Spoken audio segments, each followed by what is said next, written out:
साल के बाद वही दोनों भाई इस तरह लड़ रहे होते हैं कि माँ तेरी भी तो है। वो बोलेगा क्यों तेरी नहीं है, कुछ तू कर, अब तेरे घर रख। माँ बेचारी देखती है कि पता नहीं कौन सा लॉटरी खुलेगी, इसके घर वाली या इसके घर वाली।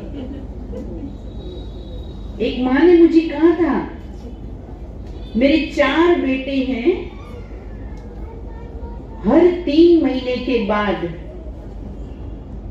एक दिन मुझे उपवास करना पड़ता है। मैंने कहा क्यों? बोले जब एक बहू के घर से दूसरी बहू के घर जाती हूँ ना, तो पहले वाली इसलिए नहीं खिलाती है कि वो खिलाएगी, बना के रखी होगी, और वो वाली इसलिए नहीं खिलाती है कि खा के आई होगी।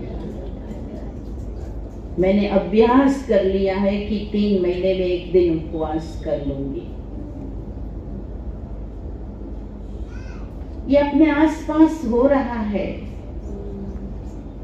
अरे ऐसे भी बच्चे हैं, स्टेशन पर बूढ़ी माँ को छोड़कर चले जाते हैं कि मैं अभी टिकट लेके आता हूँ, और जिंदगी में कभी नहीं लौटता है।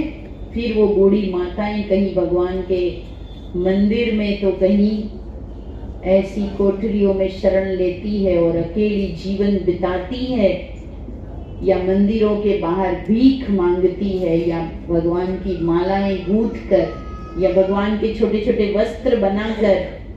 या आप धार्मिक स्थानों में जाके देखना, ऐसी हजारों बूढ़ी महिलाएं आपको मिलेगी।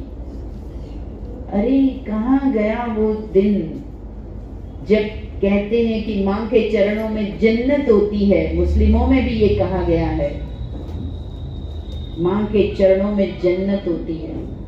पहली गुरु माँ होती है, उसके बजाय माँ बोझ लगती है।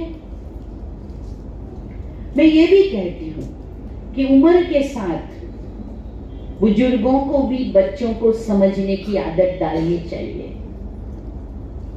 जमाना बदल रहा है, नए जमाने की बहुएं हो सकता है घर का काम न भी कर पाए, लेकिन वो पढ़ी लिखी है तो बहुत सारे अच्छे काम कर ले।